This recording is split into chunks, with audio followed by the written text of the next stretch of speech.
throughout this whole absence, and so that means like 4 sessions a day, set up your mind, your motivation, and part of my is surrounding myself with.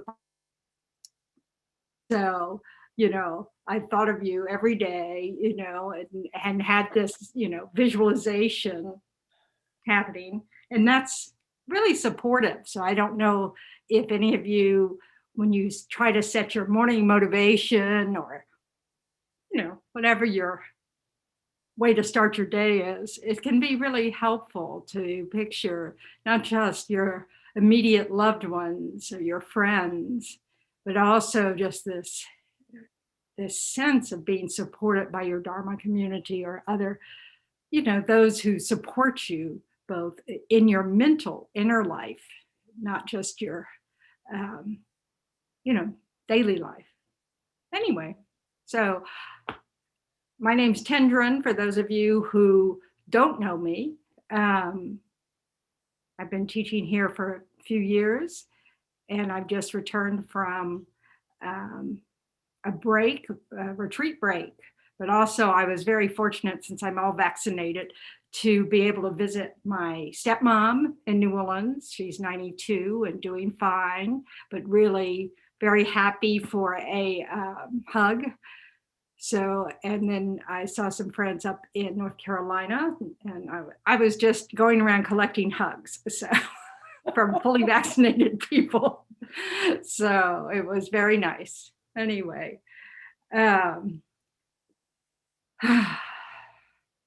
let's take a moment, because we know that not everybody is as fortunate as we are right this moment.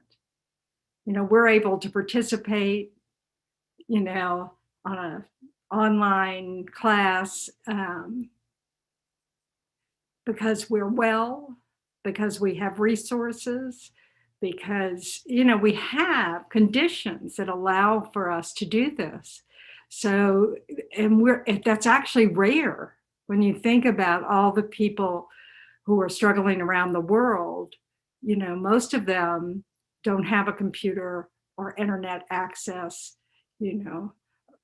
much less have ever heard of the Buddhist teachings. But it's this, we want to always remember how fortunate we are that we have access to others that we can't visit, but we can, still interact, that we have access to teachings, that our conditions are relatively comfortable or extraordinarily comfortable. So we want to take a moment to just rest our mind in these present moment of good conditions.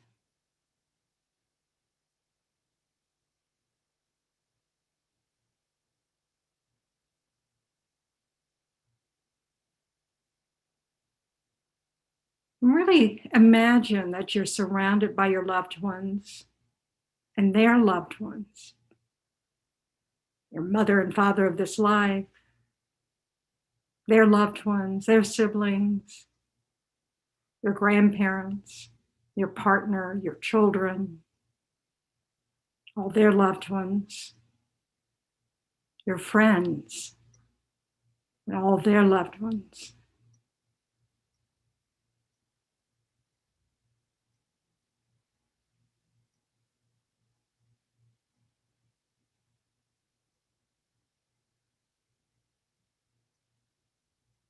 So when we practice, or when we study, or when we listen, we want to develop the habit of visualizing all sentient beings around us and imagining that we're leading them to this teaching, or to the meditation, or to prayers, and we're doing it for them.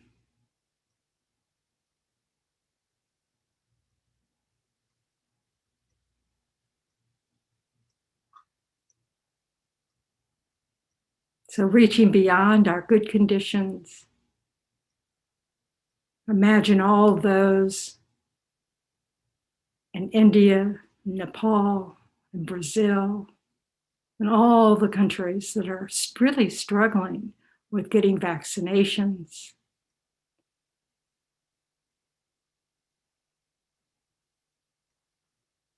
Right now in Broward County, several might be an exaggeration, 3 of the hospitals are 100% full with no COVID beds left available. So things may be getting better in our eyes, but many, many, many, many people are still struggling.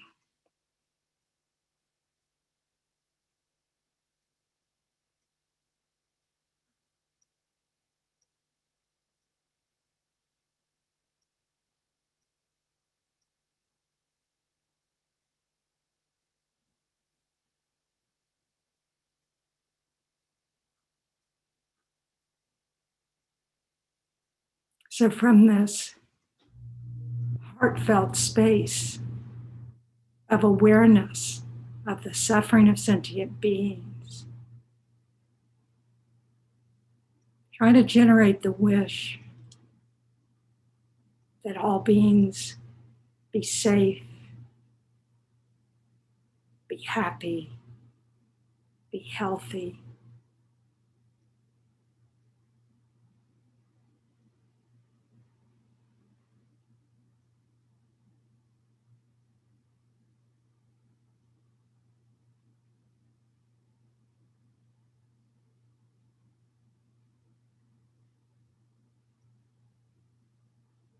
From the Buddhist point of view, we create the causes for our happiness. We create the causes of our suffering. So according to the teachings, one of the ways to create the causes for happiness is to think of benefiting others.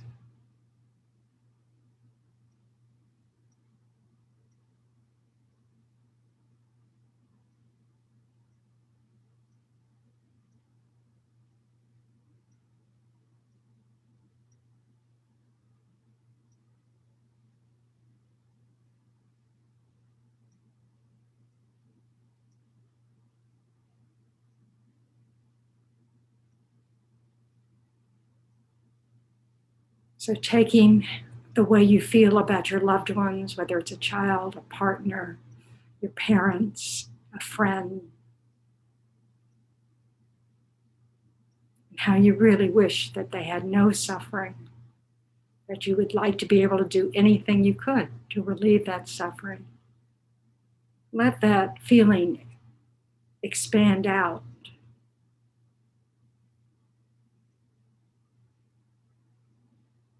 Touching all sentient beings with your loving kindness, your concern, your compassion.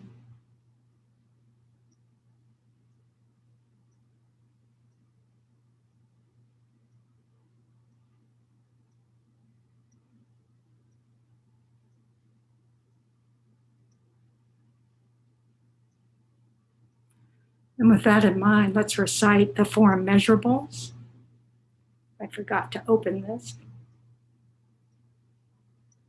Here we are. I'm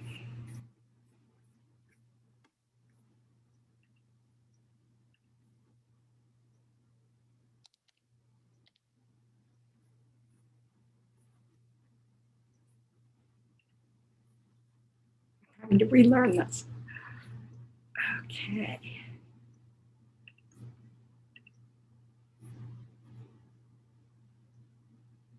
Can you see the prayer? Okay. So may all sentient beings have happiness and the causes of happiness. May all sentient beings be free from suffering and the causes of suffering. May all sentient beings be inseparable from the happiness that is free from suffering. And may all sentient beings abide in equanimity, free from attachment for friends and hatred for enemies.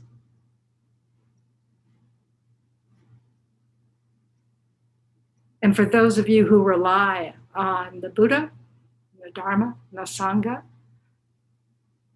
recite the refuge prayer.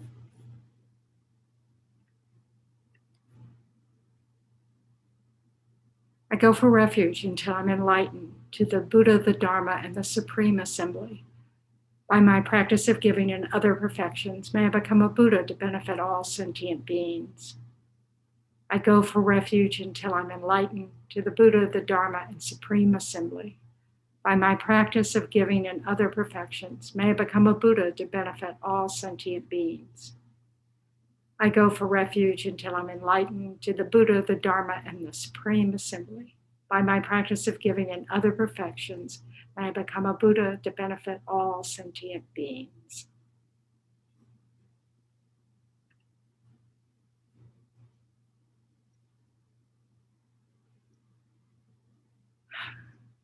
So when you checked in with yourself, where did you find yourself? How is your body? How is your mind? How are y'all doing? Y'all have been, meeting with different teachers, but I haven't seen you in a long time. So,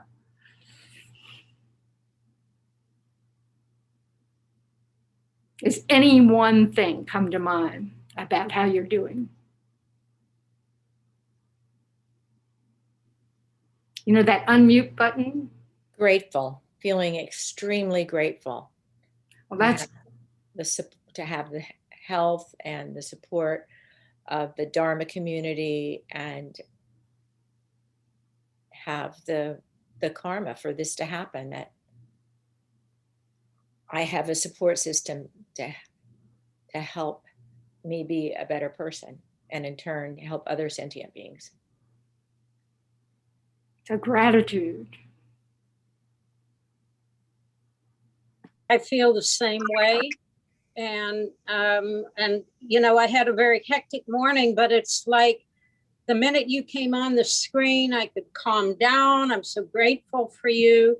And so I realized that thoughts, feelings change minute to minute to minute. I know that intellectually, but I'm realizing that more and more, so it's a good thing to know. Believe me, I'm so grateful for the lessons I have learned, and when you look at some other people, they have no clue, and I'm just grateful for the teachings very much, and for you. Thank you. I had to turn on Pema Chodron before class. Kind of go, okay, calm, calm. We all have voices that when we hear, it's like, oh, that's right. I have a friend who frequently, she'll text me and she'll go, what is it she says? I am Lake Placid. Of course, that means she's not in that moment, but she's working on it. So, we just need to have these clues. So I've been asked to use His Holiness's little book on the path of tranquility. And it's just like 365 little quotes. But if you have trouble starting your day with a attitude that looks towards others and interdependence, that recognizes that we're just one person amongst many living beings, and that we don't need to just get a narrow focus down on, this one sentient being. And so it can be a helpful way to have something to refer to, or something to just, to have a habit about, to read some inspiring words that either make you think or just fill your heart with gratitude. So let me see. I think I opened. Maybe.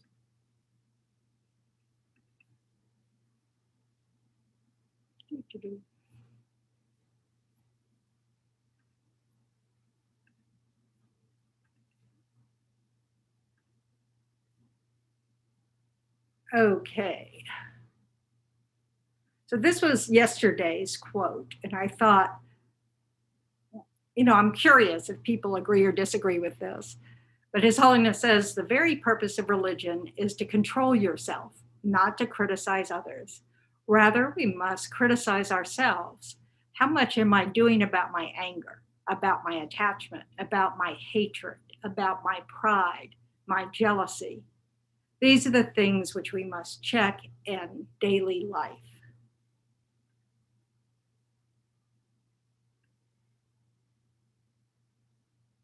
So it's like a reminder of what's the point. And of course, religion or spiritual practice, however we phrase it, um, it's not important. It's really just, if we're on a spiritual journey, are we remembering what that's about in our daily, throughout the day? And of course, unless you're a Buddha or a Bodhisattva, we forget. We just forget. We might think about these things, and then for me, I step into, I get in my car and I get into traffic, and it's like, suddenly, everybody's an evil monster trying to kill me with their cars. It's totally ridiculous, you know. So where is that focus when I'm doing that?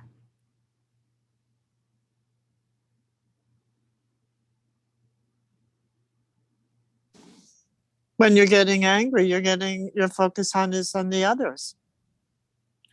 The anger is focused outward, right? And about whether they're, what they should be doing. But what is the underlying focus there? Self-cherishing. Yeah, me. Something's going bad is going to happen to me. And that is a really good condition to be miserable. To just, not thinking about others, not really understanding that everybody is concerned about themselves, but they're also might be concerned about others. They might be in a hurry driving because they're trying to get to the hospital. They might be in a hurry driving because they don't know any better, because they're kids and they're, think they're invincible. They don't really recognize that cars are quite dangerous. So it's this, and also they're distracted, or they're listening to a music, song that they like, or they're thinking about the conversation they just had with their boss or are going to have with their boss. That we all have all this stuff going on in our heads and we forget what we're doing. So if I remember that the purpose of my spiritual path is to not get all caught up in my self-interest, and to take a breath and recognize, that all these beings around me are just like I am. They want to be safe. They want to be happy. They want to be free from harm. It's a little easier to, focus on my driving and not on other people's driving,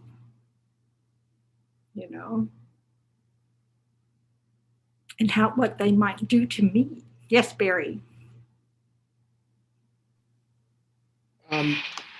One of the things that comes to light after reading this is I see that a lot of this deals with my emotions based on others, and I realize even more so, because it's something I've been working on too, is it's my attachment to other people that are there in a sense of like their acknowledgement or their behaviors that will then. I'm losing you, Barry. Can you turn off your video for a moment and see if that helps your audio?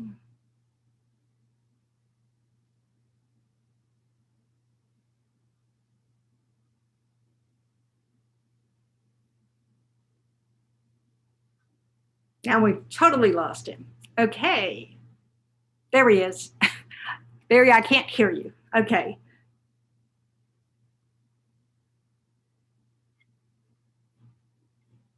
All right. Okay.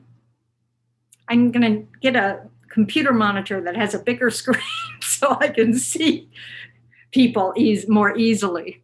Wow. So one, so this, it is about others, that a lot of our self-interest is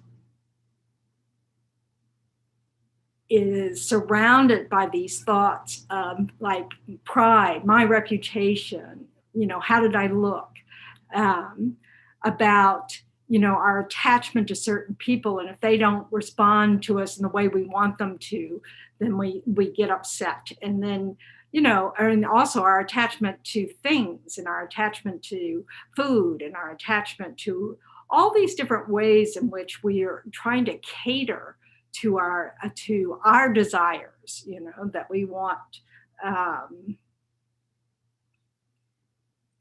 things to go the way we like. And so these other things come up, like anger, when they don't go the way we like. And then we have a tendency, like Judy was saying, we externalize it. We transfer that disappointment or this desire for something that's not happening, to blame of others. It's your fault that I'm not having what I want. That, we just externalize so we don't have to feel whatever we're feeling. It's sort of like, I know that for myself, that disappointment can easily morph into anger, about why I didn't get what I wanted or whatever, or just irritation or impatience. It doesn't have to be anger, full-blown anger. But that's all about not wanting to feel the disappointment. And so this is where, trying to check, when we find ourselves in an uncomfortable state of mind or with an uncomfortable state of mind, is to take a moment to go in the body and in the mind at that moment, is to kind of notice what's going on with my body. What thoughts am I playing out in my mind? And if we're headed in a direction that's trying to externalize the cause of our experience, then we can kind of bring ourselves back to what we have control over, which is our own body, speech, and mind.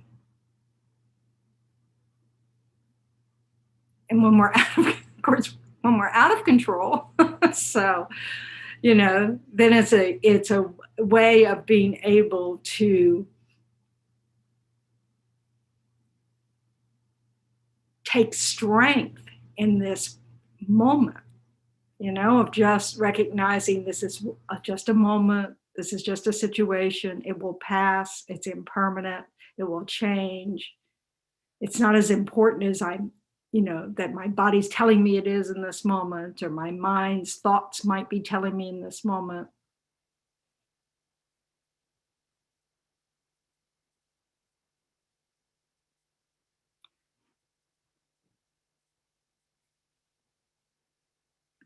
Now, oops, that's not it. That's not it. How do I turn the page?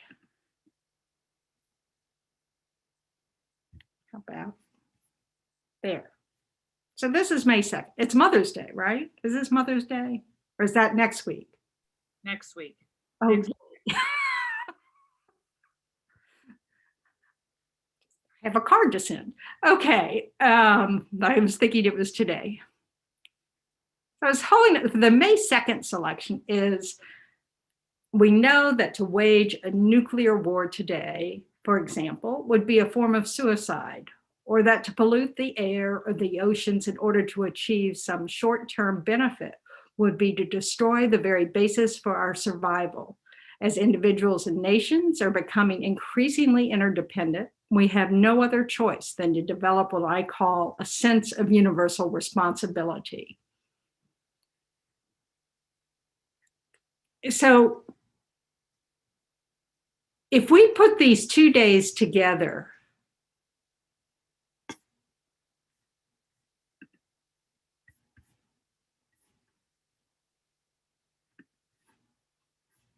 which I can't seem to do.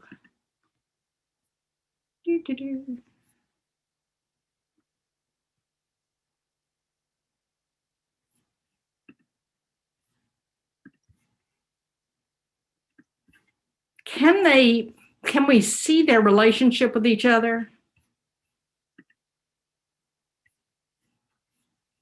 Can you see it at all? I'm having technical problems. It's called coordination with the mouse.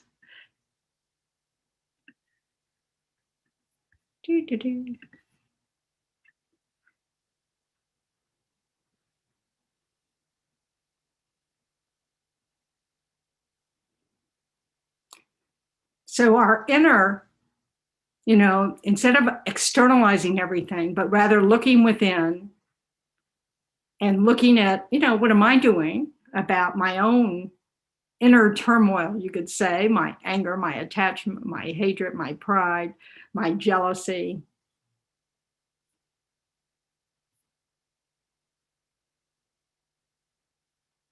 Are those the causes of a nuclear war?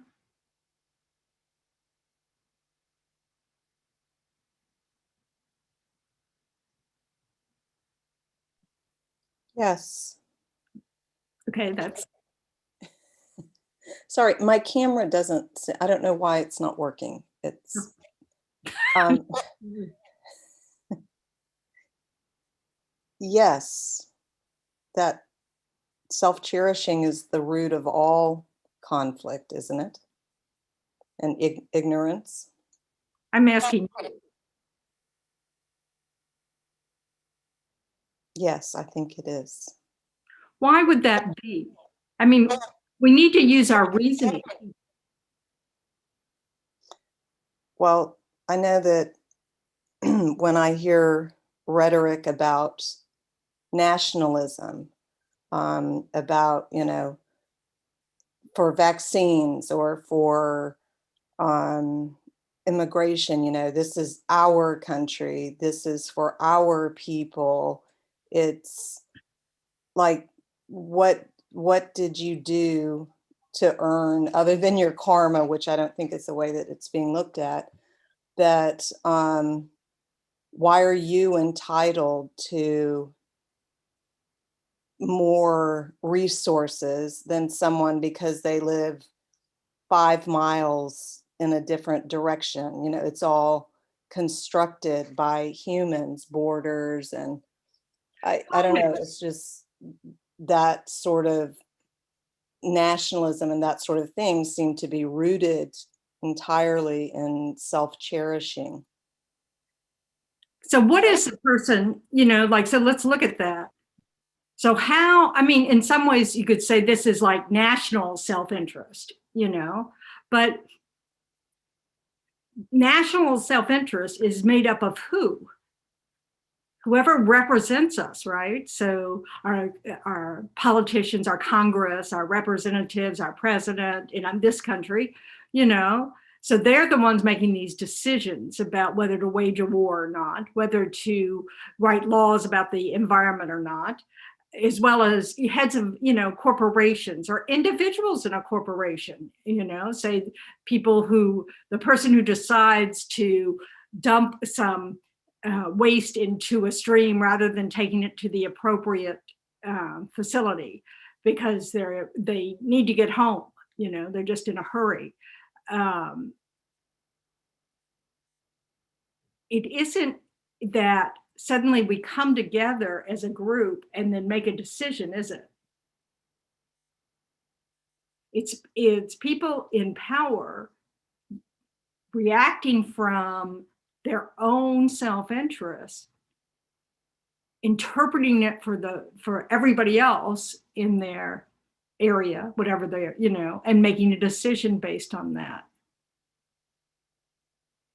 So it's really, really important that we're all checking our minds,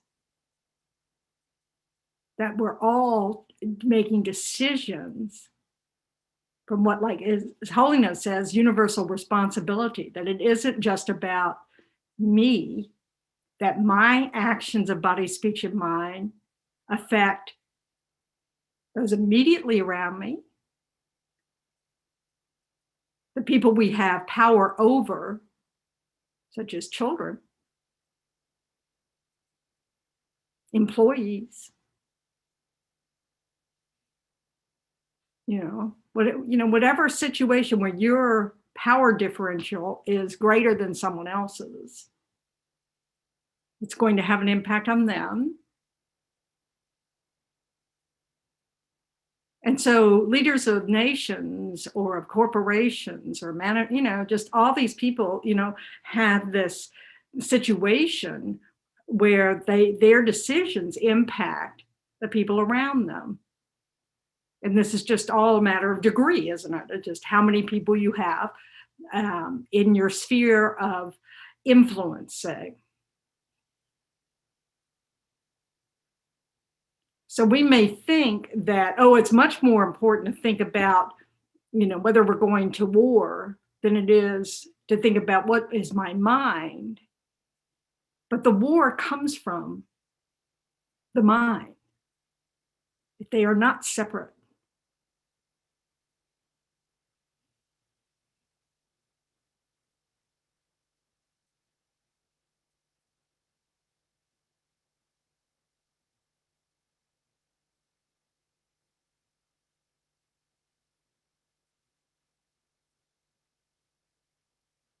Can y'all discuss these things?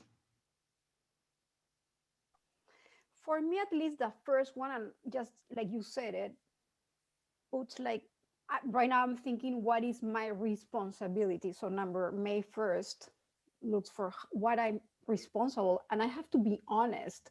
Many times I receive the email of things that I don't agree. Send a letter to this or that person, and I'm like, like I don't want to be bothered.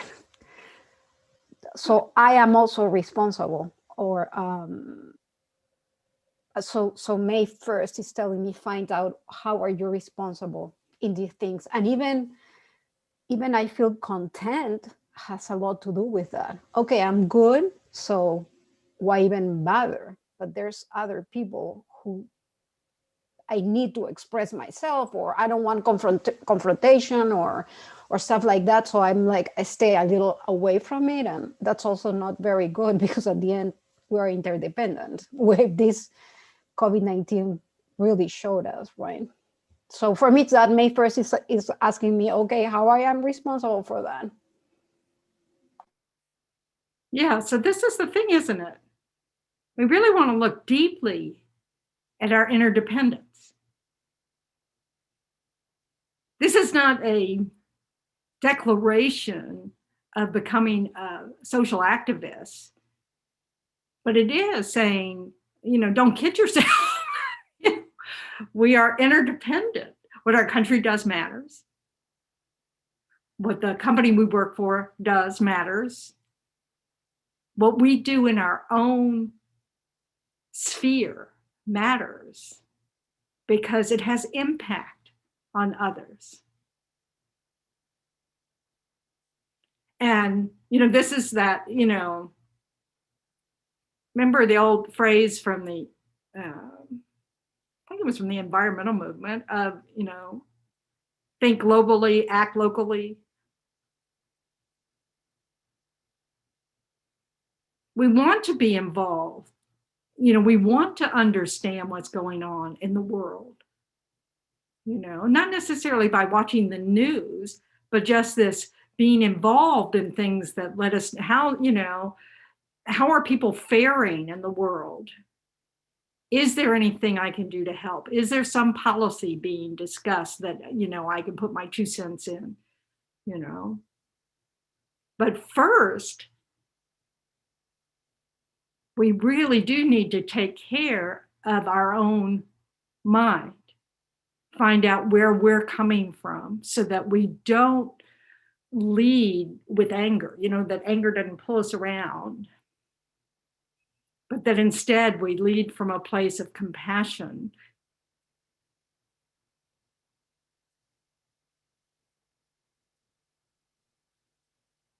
So just take a moment to just think about, what is your view of leaders, whether they're, um, you know, government leaders or corporation leaders,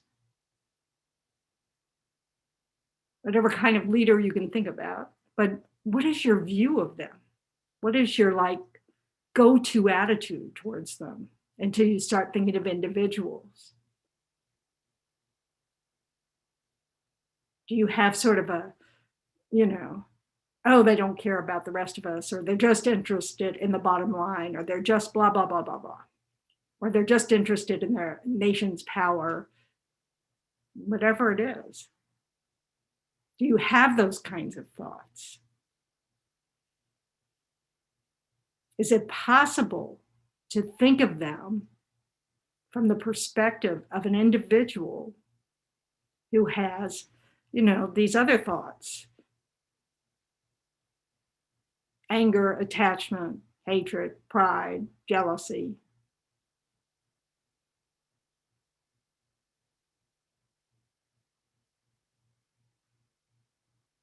Do we somehow think that people who've risen to positions of power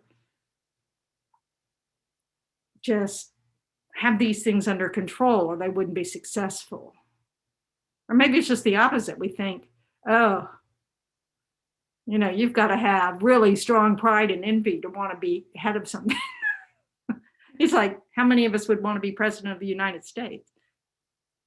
I mean, I want to rule the world. If I was queen, the world would be better. But, that's only a thought. It's not something I'd actually want to have to do. I wouldn't want that responsibility. But we actually all have that responsibility. Yes, Lamala.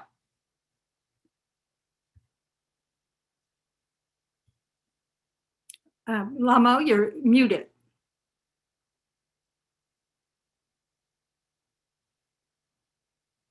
Sorry. That's all right. How's it now? I can hear you. Okay. When you were talking about, leadership or heads of something, I was thinking about that, where many point to others, and they're the leader of. But so I was thinking of, well, if you break that down into smaller things like little basketball teams for sixth graders, and you teach someone, the head of the team can also be a leader like that, and we choose. So I don't think that sometimes I see people separate that these leaders are separate than ourselves, Right. which they're really not. No, not at all, are they? Not at all. Yeah, I mean, we're part of them, they're part of us. And sometimes I see myself going, oh, I don't like that. And then I have to realize, well, that's the part of me. If they're doing that somewhere along the line, for me to recognize that I have had it done. Yeah, done. I can't even speak English. But I think you know what I'm talking about, to recognize what they're doing somewhere from when I was born until old age now. I would have had to be involved in something like this. And sometimes I think I'm not. Oh, they're doing that. Right. It's so easy to fall into that, isn't it? Yes. Yeah. It's like, not me. I'm not a part of that, or never was, Right. So I try to be aware of that. I try. I'm so happy you're back. Good to see you. Yes. So, okay, so this is the thing, isn't it? We think that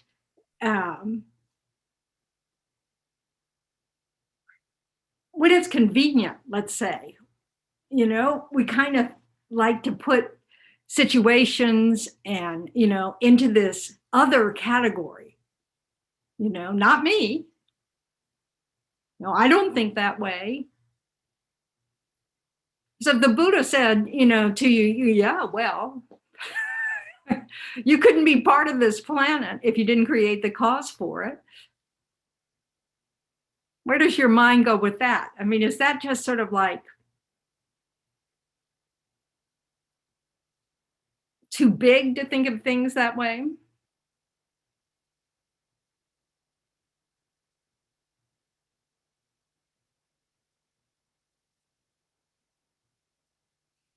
Raise your hand if you.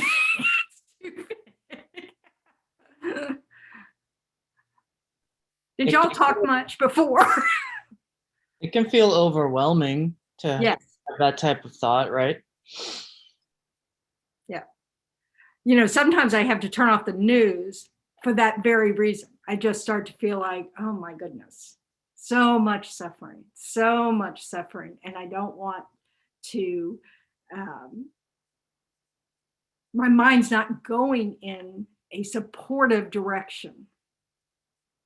So this is one of the ways we can kind of check up is when we start to see ourselves or we're aware of those sensations of the body or those thoughts in the mind that are leading us to a negative place, whether it's the anger, the attachment, or the pride, or the jealousy.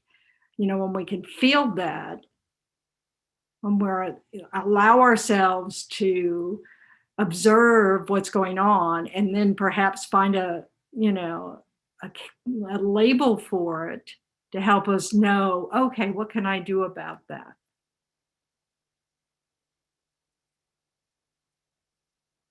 So then we can, because I generally watch the news because it helps me with my prayers for others. It helps me with that acceptance that my good conditions are not enough, But there are times when it's like I can't hear another piece of disastrous news because I'm going to feel discouraged into the level of I can't do anything. We want to catch ourselves, recognizing that that's not the direction we want to go in. So perhaps it's time to turn off the news. Maybe we need a news vacation.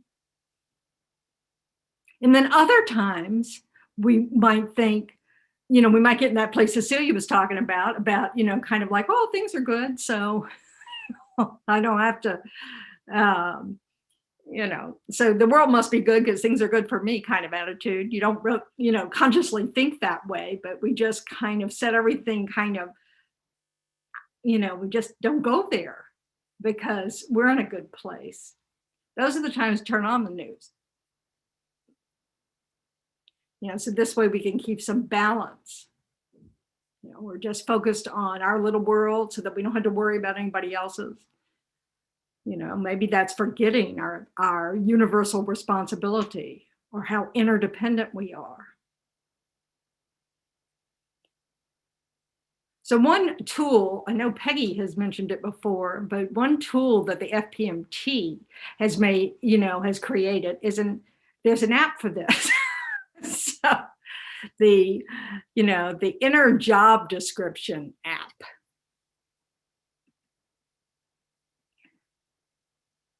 Anybody familiar with that besides Peggy? I have it and I love it. Unfortunately, I don't know what it is. It takes up a lot of storage space, I think. And so I'm having trouble.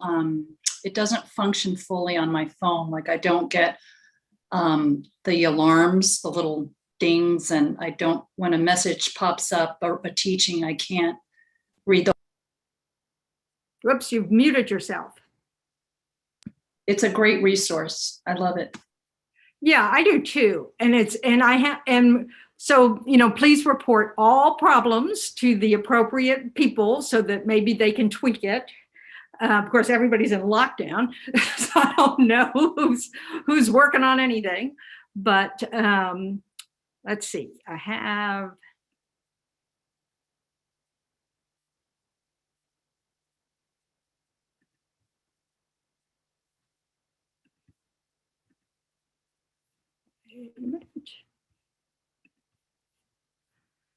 Do.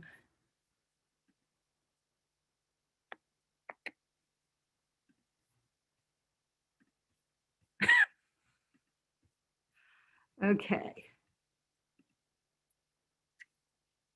So there's a web page and the FPMT website. Let me put that in the chat.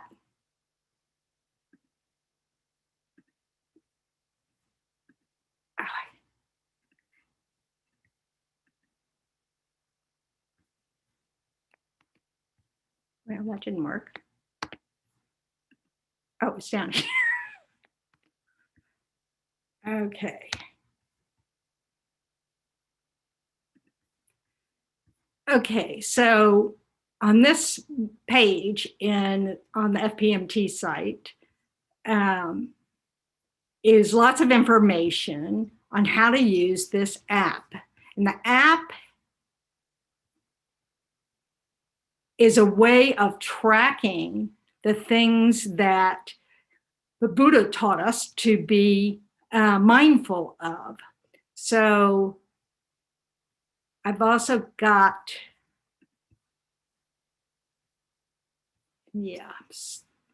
okay.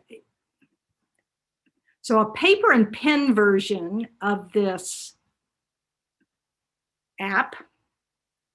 Oops, I lost it.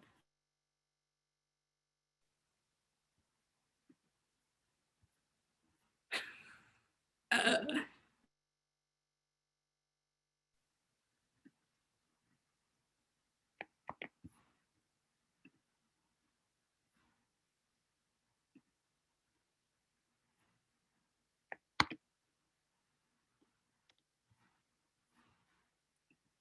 don't know how.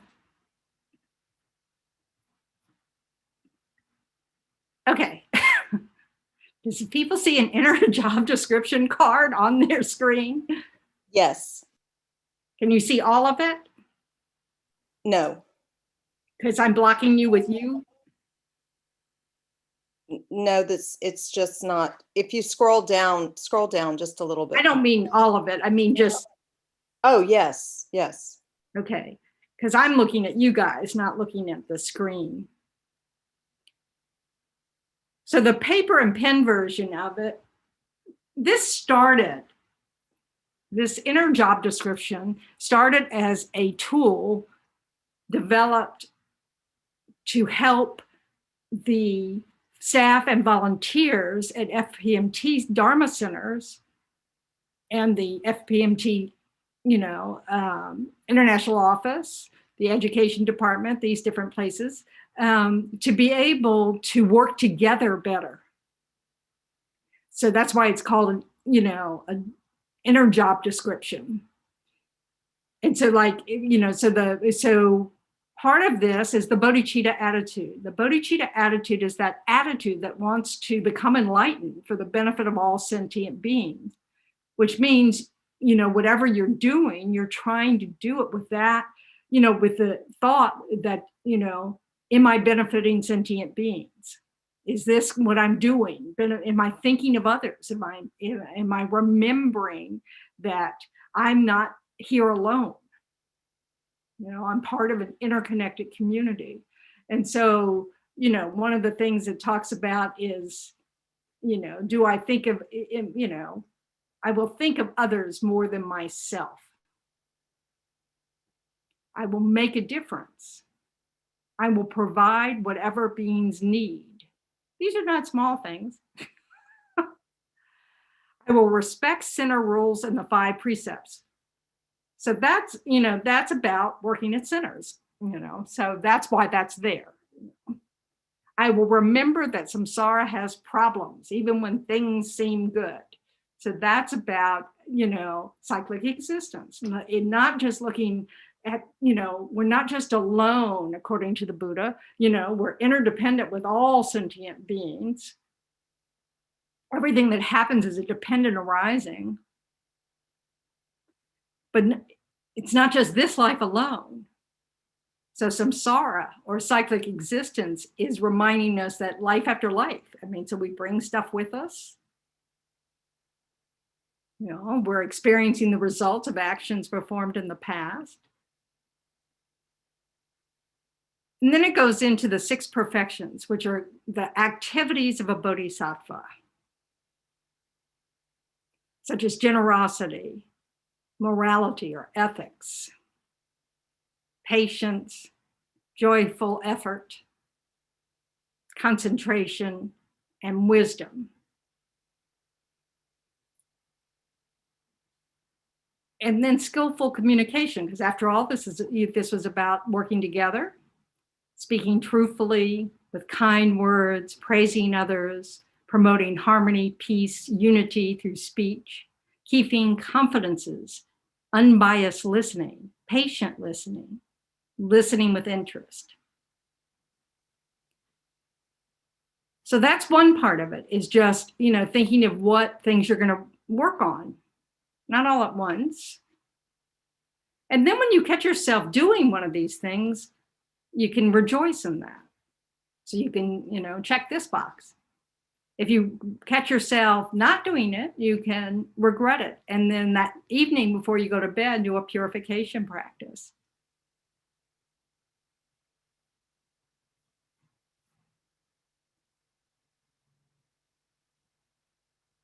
Is anybody able, is anybody on a tablet?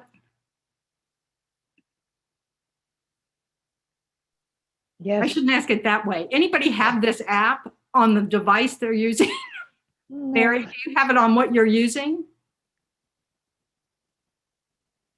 Oh, okay, yeah, I have it. Yeah, I was going to share the screen, but it's not on my computer. It's only on my tablet. So anyway, so the idea behind this is to check periodically through the day about the things you decide to work on. Some people decide by the week, I'm going to work on patience this week, or I'm going to work on speaking kindly this week, or I'm going to work at keeping my face neutral when I'm, want to yell at someone. I'm going to work on not rolling my eyes. Whatever these habits we might have that we know impact others, that either belittle others or act like our feelings are more important than their feelings, or our opinion is more valuable than their opinion.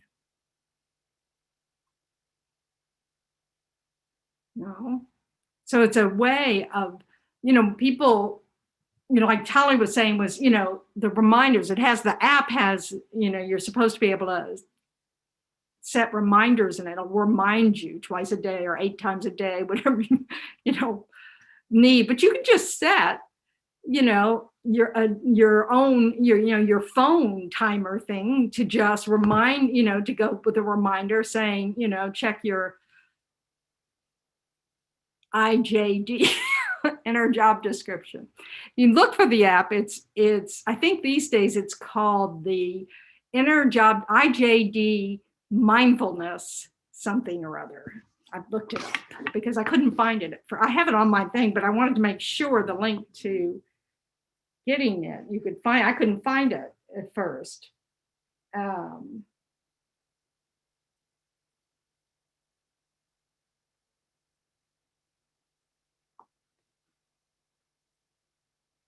It's called the IJD Mindfulness Practice app.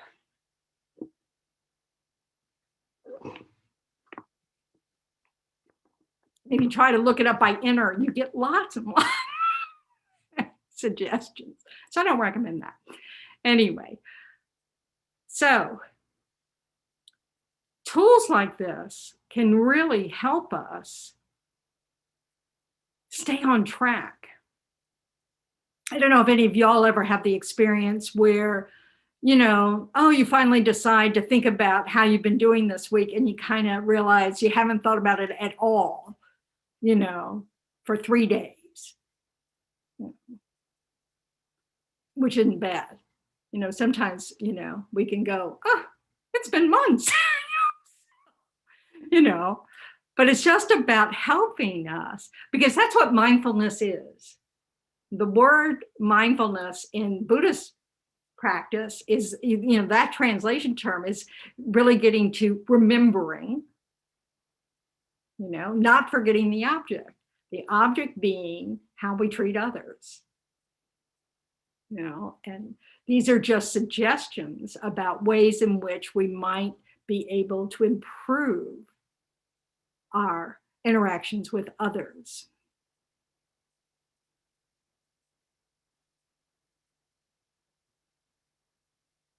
So, yes, Robert. Hi, Venerable Tendron. So happy that you're back. Good to see you. Actually, during my daughter is becoming a teenager, so this is a difficult age. So I found that she has a negative speech. So actually, this week we started. She complains about everything, about anything. It doesn't matter what it is. So I said, before you tell me your complaint about A or B, I want you to tell me 5 things, 5 good things that you appreciate, that they are truthful, because I find that the mind goes with the speech goes. So this app is great, and actually I'm gonna actually ask her to do the same thing, because it's so easy that our mind stops seeing something that doesn't justify our speech or our feeling of feeling that life is happening against us or somebody's doing against us. I mean, it's so easy to go in that negative route that we stop seeing the good things. So I appreciate that, the app. Thank you so much. Thanks, Veronica. It's so interesting, this habit. If we have the habit of, and a lot of teenagers do, I really had it terribly, of complaining about things and spilling it over to everybody else and all that stuff. Thich Nhat Hanh came up with something called a peace treaty for his community, and for people who, whether, that you could do for your own family or do with, your Sangha community or whomever. But one of the parts of it was that whenever you have a criticism, you have to have 2 things that you rejoice about in either, the other person or the world. So for every negative thing, there has to be 2 positives. And you can't say the negative thing unless you come up with the 2 positives. This really helps you kind of put in your pocket all week things that you are happy about or grateful for or appreciate about someone else, or about situations, so that you have them at the ready when you're ready to complain. I mean, that sounds pitiful, but this is where we start, right? So it's just a way in which to retrain our mind away from the habit of just complaining, just seeing the negative, and forcing ourselves to have to see a balanced view, that because nothing is 100% negative. And it's very hard to see that when we're in that mindset that, oh, that's self. Yes, Brian.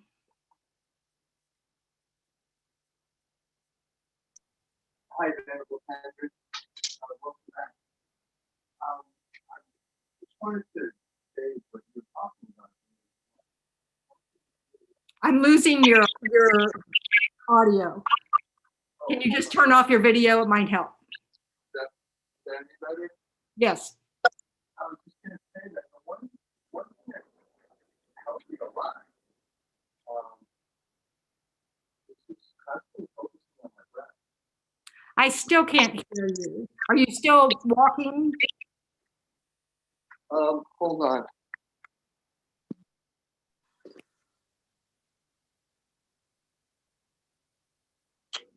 Is that better? Yes. Okay, I'm sorry. What I was going to say is the one thing that's really helped me a lot is focusing on the breath, and really not just, I don't know, it's just like really a deep focus and understanding all the different aspects of how breath goes in and out while it is so simple.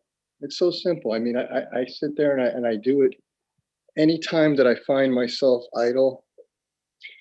And I one thing that's helped me a lot too is I put a rubber band on my arm, which is, I know that's old thing, but man, that makes such a difference. And when I remember that I don't remember it, I'll look at that rubber band and then I just give myself a little sting. And it's made such a difference for me. And what I found is that the longer you do it in each sitting, it just keeps getting deeper and deeper. And then you go inside and you feel all the innerness of yourself and everything. And it's made a huge difference for me. And just one other thing I want to mention about the mind is that, and dealing with other people, because I've struggled with that a lot, because I really want to give back and have the people in my life understand what I'm going through. And I know it's so hard, but the first thing that I've noticed is that, people, as soon as you talk about their mind, they don't want to talk about it. They're scared. They feel like, they think you think I'm crazy or something. And it's the ignorance of it. So one thing that I came up with is, actually I heard this. I talked to my friend and I'm just like, hey, you ever hear that voice in your head? You ever hear that voice in your head? And my friend was like, what? Yeah, and I just explained it to him. So just like right now, just take a minute and don't say anything to me. And then we did that and he saw that. And it was just kind of like something to bring to the table to show people that don't understand that their mind is actually really controlling them. I just wanted to make it's just something that I've noticed. It's been helpful. Well, I rejoice in you finding methods to help, with your remembering. That's so important. If we remember, and yes, if we have friends or loved ones that if there's a condition in which we can share what's helping us, if it's appropriate, because otherwise we're just pushing our views. But but if you find ways in which you can share what is benefiting for you, with that in mind that it may not benefit them, that it's, that we want to, we all want to be able to share with others what works for us. We just have to moderate, the energy behind it so that it isn't about us, and that it's also this openness to the fact that we're, tools for one person may not work for someone else, So the Buddha, you had to request the Buddha to teach 3 times before he would teach, because he wanted to make sure you really wanted to hear what he had to say. So, so we don't want to push, So and this can be very difficult as we live in a culture that doesn't, although I think it's changing, the exploration of what's happening in our inner life, our mind, and of course, in mind in Buddhism is really the mind and heart. What we say is our reasoning ability and our heart or emotional lives. In Buddhism is all one thing. It's the heart mind. There's no separate word for it. So it's this, because, and one of the really important aspects of that is recognizing that just because something has what we traditionally consider an emotion like love and compassion does not mean it's unreasonable, that it's irrational. According to the Buddha, love and compassion without attachment, without an agenda, is exactly wisdom. So it's, so we want to keep in mind that some of our ways and our Western psychology, or maybe just even in the science community about how we talk, may not be what the Buddha means in the teachings. So it's so there may not be, Brian was trying to find a way to bridge, the Buddhist explanation with a Western idea of thoughts or mind. And so that's, and we need to do that with ourselves as well, is to really understand that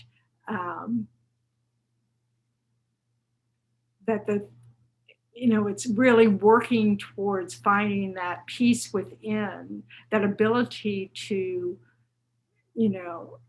recognize when strong negative states of mind, the states of mind that disturb our peace, that we can step back mentally and say, okay, I'm not going to say anything or do anything in this moment because it's going to be harmful. It's based on an incorrect, exaggerated state of mind, so that we can at least give ourselves some space to, have our minds get more to a calm state before we act or say anything. And in this way, we really can contribute to the world around us, by, not being reactive with our body and speech.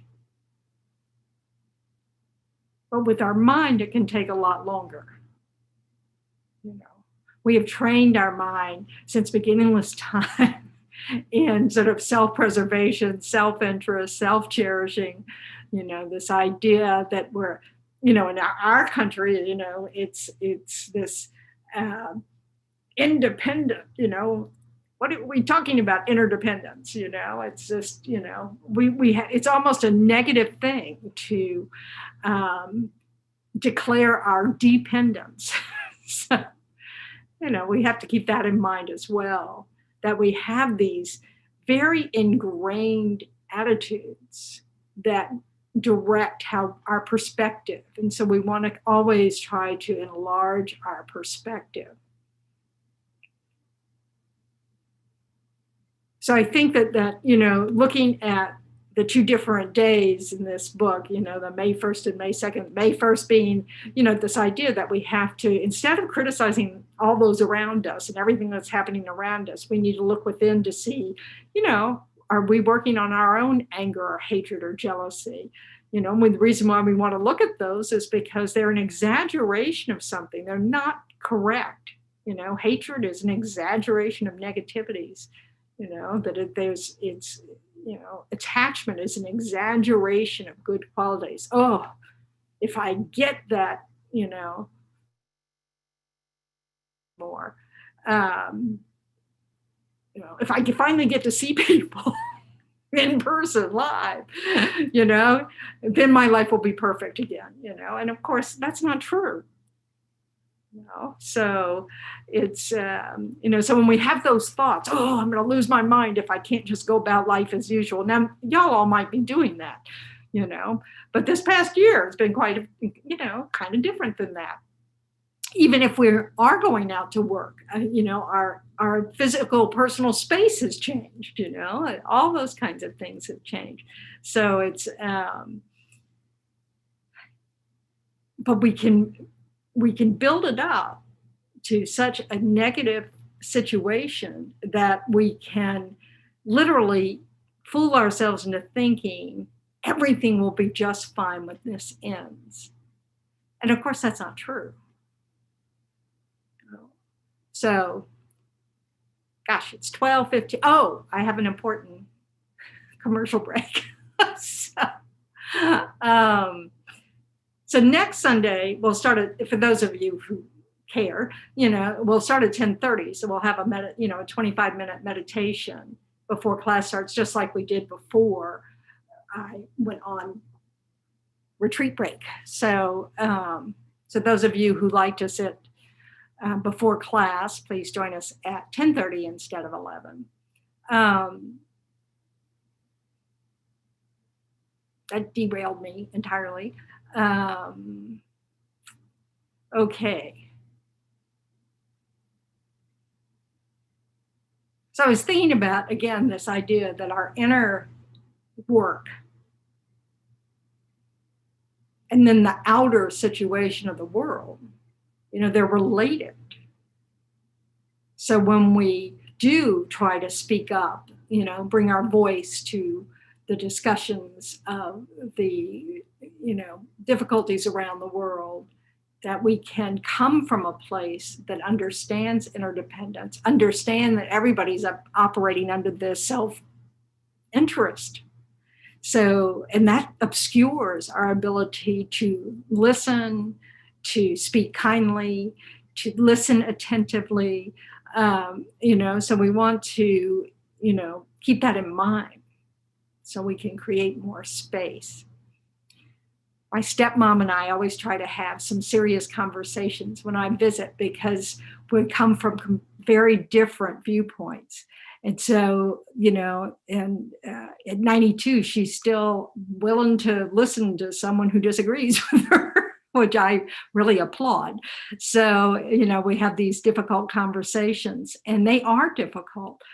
But if we can just, the more we can develop our heart to where we can keep it, open a little bit to understand that even people who disagree with you, maybe even forcefully disagree with you, they are, a living being with all the same, habits of mind that you have, that I have, that, revolve around our self-interest, our attachments, our fears, our, all those things.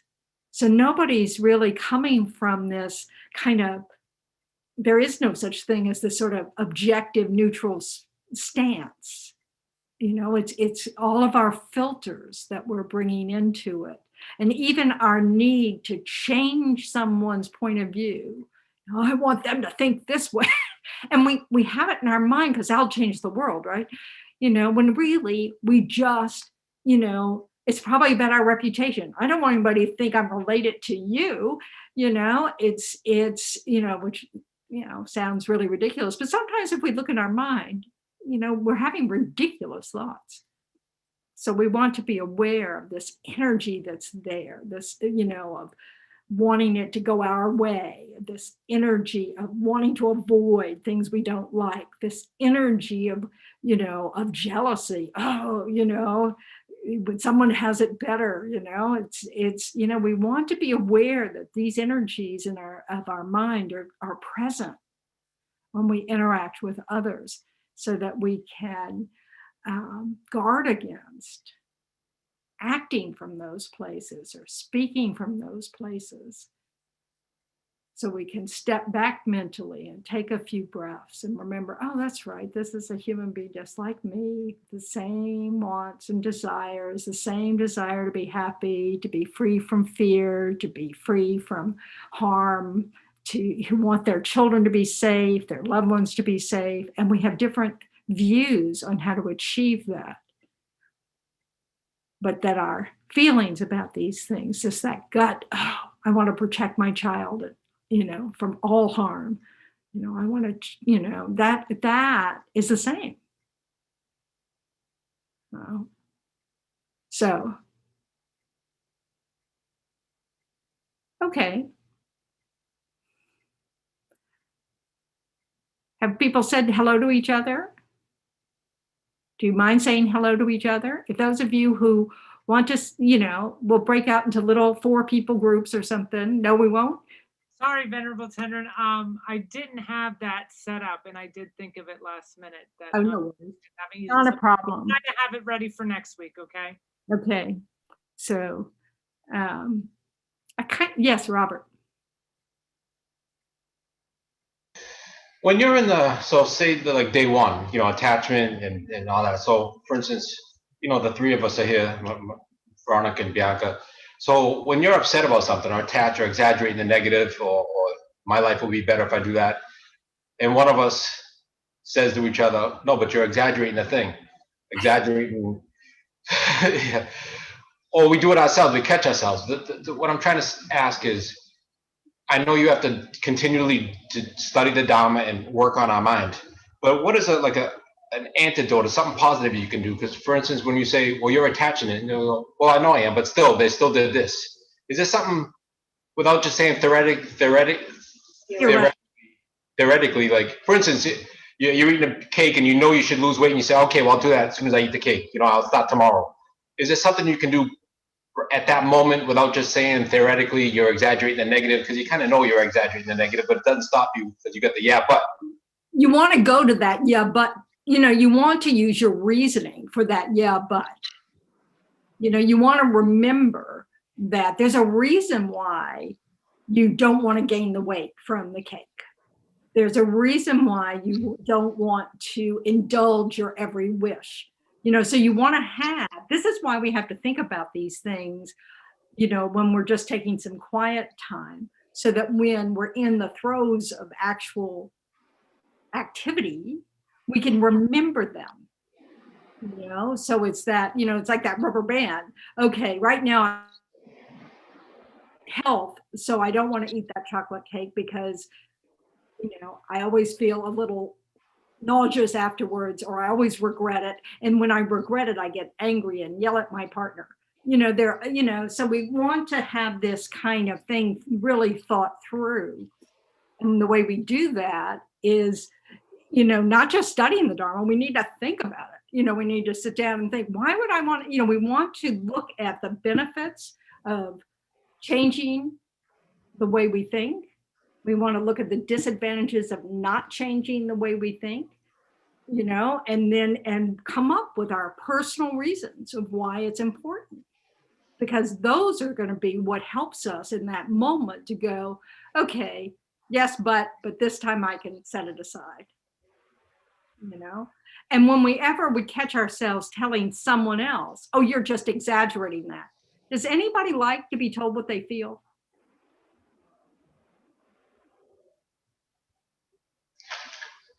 If I may, that's very interesting. So, my daughter, friendship is very important at this age, and if someone doesn't call or someone doesn't respond, oh my God, the end of the world. But okay, so you think you're doing the right thing by saying kindly you're over exaggerating this. So are you saying we shouldn't do that, or shouldn't say it like that? I just know that when someone tells me, in particular, I remember very well my father telling me, oh, you shouldn't feel that way. It's no big deal, blah, blah, blah, blah. It would make me irate. How dare you think what's important to me? How dare you? I wasn't a meek little teenager either, but so he was a lawyer. I could talk right back at him, but I was hurt that my feelings of devastation over whatever it was were belittled. That's how it felt to me. So I think it's always important to be able to be open to what someone's expressing. And then if they're interested in talking about how we might look at this from a different angle, like perhaps your friend, had some unexpected activity today, or perhaps she doesn't feel well, or perhaps he does, this kind of thing. But only if they, first of all, feel a little more settled and aren't in that, that hooked state of really being whatever it is. It's usually hurt, So it's this, then if they're open to chatting with you about it, then you have an opportunity to discuss different perspectives. But not being willing to listen to the other person's perspective is basically putting a wall up, saying, oh no, you can't possibly think that. It's not helpful.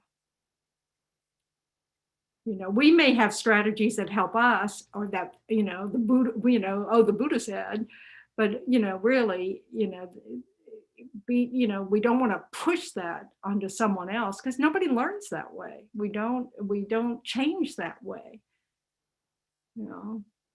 But if the opportunity is there to bring up different perspectives, then we want to take those. But sometimes what people need when they're is a hug. Because the first, it's like the crying baby, what do you do with a crying baby? You don't have a conversation. You pick it up and comfort it, and then you try to figure out what they need. But you don't start with a conversation. Oh, what are you crying about again? So I don't know. Hope that helps. So, but yeah. No, well, Graciela, did you have something you wanted to ask?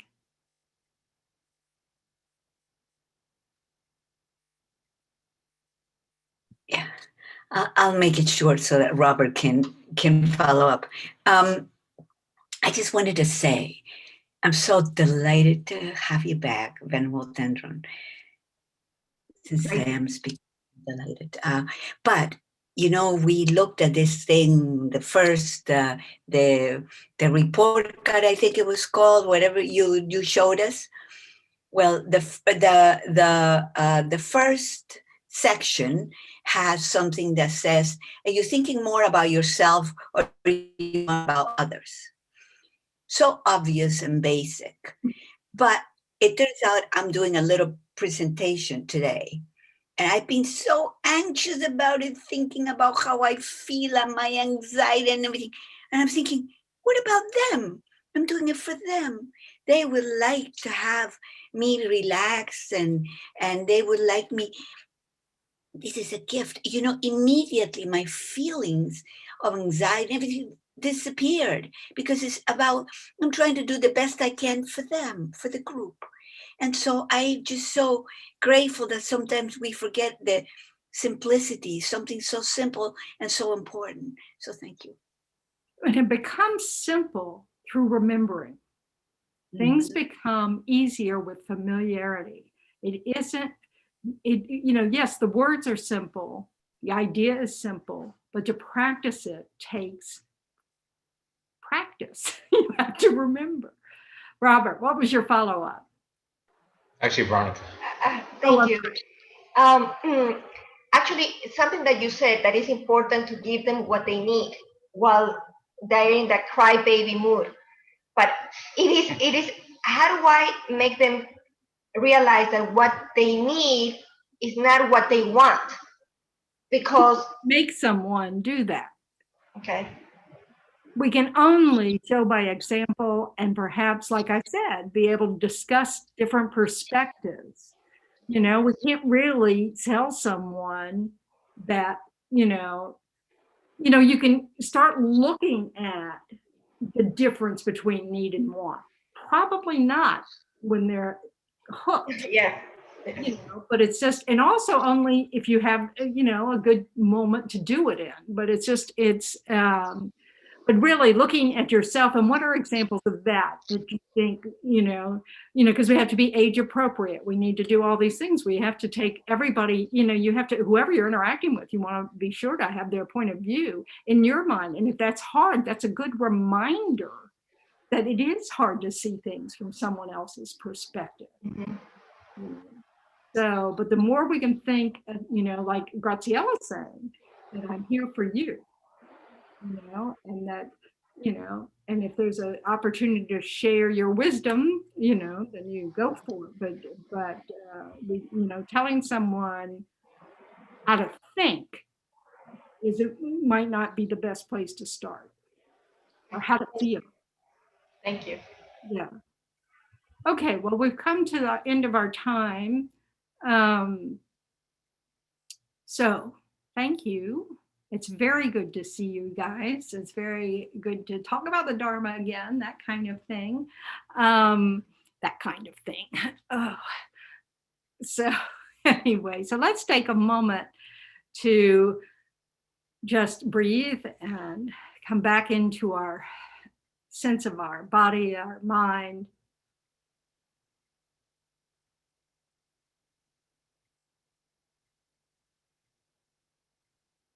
And keep in mind, just the different circumstances that are existing around the world.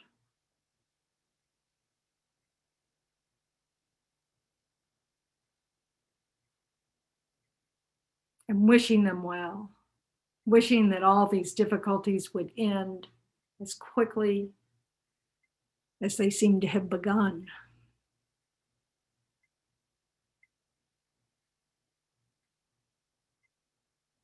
And we'll recite Shanti Deva's prayer.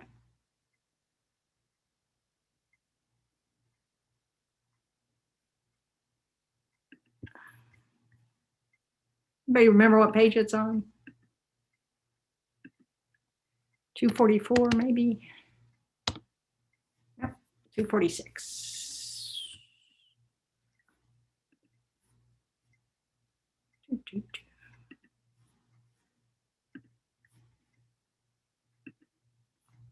And of course, we'll come back, to the inner job description and stuff, and so people could find it, whatever. But you might want to have a look at it if you're curious. If you save the chat, you'll get those links. Okay. So may all beings everywhere plagued by sufferings of body and mind obtain an ocean of happiness and joy by virtue of my merits. May no living creature suffer, commit evil, or ever fall ill. May no one be afraid or belittled with a mind weighed down by depression. May the blind see forms and the deaf hear sounds. May those whose bodies are worn with toil be restored on finding repose. May the naked find clothing, the hungry find food. May the thirsty find water and delicious drinks. May the poor find wealth, those weak with sorrow find joy. May the forlorn find hope, constant happiness, and prosperity. May there be timely rains and bountiful harvests. May all medicines be effective and wholesome prayers bear fruit. May all who are sick and ill quickly be freed from their ailments, whatever diseases there are in the world. May they never cease to be afraid, and those bound be freed. May the powerless find power, and may people think of benefiting each other. For as long as space remains, for as long as sentient beings remain, until then, may I too remain to dispel the